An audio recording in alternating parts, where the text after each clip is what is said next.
উনি অচিরেই আইসা ফিজিক্যালি দেখা করবে এবং তাদের সাথে সমবেদনা জ্ঞাপন করবে। আপনারা ওনার জন্য দোয়া করবেন, আমাদের সবাই দোয়া করবেন, আমার চাচা যেন ব্যস্ত হয় এই আশাবাদ ব্যক্ত করে আমি শেষ করছি। আসসালামু আলাইকুম ওয়া রাহমাতুল্লাহি ওয়া বারাকাতুহু। ধন্যবাদ।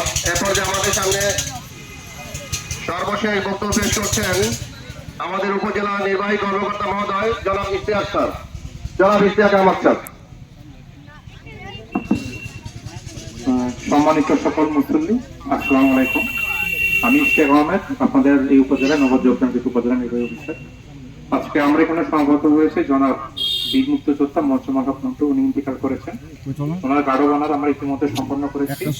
এখন আমরা সবাই আমি আপনাদের উনি যথেষ্ট ভালো মানুষ ছিলেন এবং নিজের জীবনকে উৎসর্গ করে উনি যুদ্ধে অংশগ্রহণ করেছিলেন। তা আল্লাহ ওনাকে ব্যস্ত নসিব করুক, আমরা সবাই সেই দোয়া করি। সকলকে জানাজা অংশগ্রহণের জন্য অনুরোধ করছি। ধন্যবাদ। এ পর্যায়ে পরিবারের পক্ষ থেকে কথা বলছে মরহুমের ছোট ছেলে। বড় ছেলে আপনারা জানেন শরীফ উপজেলা চাকরি করে, অত্যন্ত শরীফ মানুষ। শরীফ আসলে ভদ্র মানুষ, বাবার মতোই ভদ্র। উনি উপজেলা চাকরি করেন শরীফ। এখন কথা বলছে পরিবারের পক্ষ থেকে ছোট ছেলে তারিফকে কথা বলার জন্য বলছি। আমরা তিন ভাইয়ের মধ্যে আমি ছোট, দুই বোন আমার ছোট, অর্থাৎ 5 জন। আমার বাবা একটা কথা বলতেন যে জীবন বাস্তবতার পাঠদান উনি স্বপ্নের ছন্দে ছন্দে আমাদেরকে দিতেন। এবং আমার দেখা পৃথিবীর শ্রেষ্ঠ মানুষ যদি নবী হয়ে থাকে, কিন্তু আমি তো তাকে দেখিনি, আমি আমার বাবাকে দেখেছি।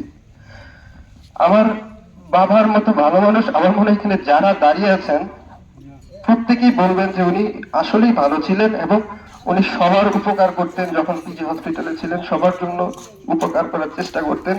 কোন ধরনের অবৈধ ইনকাম বা অবৈধ দুর্নীতি, অনেক কষ্ট করেছেন উনি সারা জীবন, অনেক কষ্ট করেছেন। আমাদের ফ্যামিলিটা একটু ব্যতিক্রম, আমরাও চেষ্টা করেছি যতটুকু পারি বাবার আদর্শে বড় হওয়ার, কিন্তু পারিনি, পারবো না, কোনোদিনও না। তো বাবার জন্য দোয়া